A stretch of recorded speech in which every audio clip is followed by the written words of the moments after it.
Internet की दुनिया में ना कभी कभी ऐसा होता है कि किसी की जिंदगी का एक छोटा सा चैप्टर ही पूरी किताब बन जाता है। हाँ बिल्कुल। और आज हम एक ऐसी ही एक डिजिटल कहानी को समझने वाले हैं, मियां खलीफा की।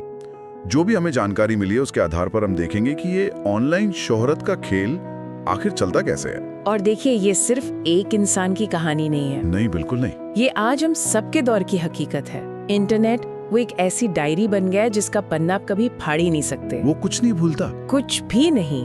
तो चलिए इसी को खोलकर समझते हैं। कहानी शुरू होती है लेबनान से, फिर परिवार अमेरिका आ जाता है और जिस करियर की वजह से उन्हें इतनी पहचान मिली।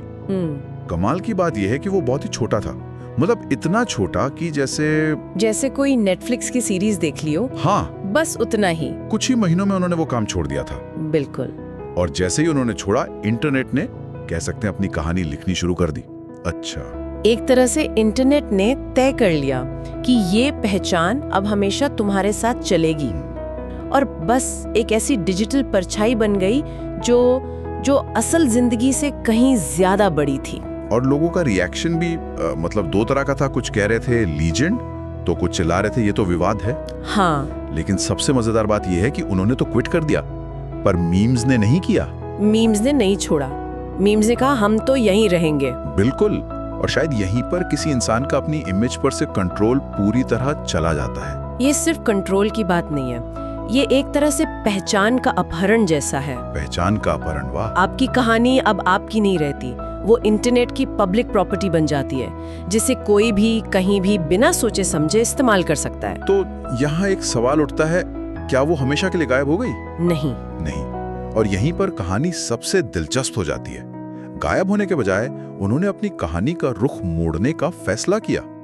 उन्होंने एक तरफ से डिवाइनिंग शुरू की। हाँ, वो स्पोर्ट्स कमेंटेटर बनी, सोशल मीडिया की क्वीन बनी और फैशन की दुनिया में भी अपनी एक जगह बनाई। एक तरह से वो प्रोफेशनल प्लीज उस एक नौकरी के बारे में पूछना बंद करें एक्सपर्ट बन गई।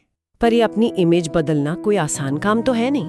बिल्कुल नहीं। ये तो मोबाइल पर GTA डाउनलोड करने से भी ज्यादा मुश्किल काम है। सही बात है। आप सिर्फ लोगों की याददाश्त से नहीं लड़ रहे होते, आप एक एल्गोरिदम से लड़ रहे होते हैं जो बार बार आपके अतीत को ही सबसे ऊपर दिखाता है। ये न खत्म होने वाली लड़ाई है। और शायद इसीलिए वो तुलना इतनी सटीक बैठती है कि एक इंजीनियर 10 साल काम करता है तो भी बेटा ही कहलाता है। हाँ। और मियाँ कुछ महीने काम करती हैं और ग्लोबल हेडलाइन बन जाती हैं। ये तुलना असमानता तो दिखाती ही है, पर ये एक और गहरी बात कहती है। क्या? कि इंटरनेट कुछ खास तरह की शोहरत को बहुत बहुत बड़ा बना देता है, चाहे उसका आधार कितना भी छोटा क्यों ना हो। तो इस कहानी से 3 बातें साफ हैं। हाँ, पहली, शोहरत पूछकर नहीं आती। दूसरी, इंटरनेट कुछ नहीं भूलता। और तीसरी, कि अपनी पहचान दोबारा बनाना लगभग नामुमकिन है। बिल्कुल। तो कुल मिलाकर आज की हमारी बातचीत का सार यही है, एक बहुत छोटा करियर, उसकी एक कभी ना खत्म होने वाली डिजिटल गूंज, और अपनी कहानी को दोबारा लिखने की एक बहुत ही मुश्किल जंग। और जाते जाते एक सवाल सबके लिए छोड़ जाते हैं, अगर इंटरनेट सच में कुछ नहीं भूलता, तो क्या किसी को अपने अतीत से आगे बढ़कर एक नई पहचान बनाने का असली मौका कभी मिल भी सकता है? और ये तय कौन करेगा, वो इंसान खुद या इंटरनेट की भीड़?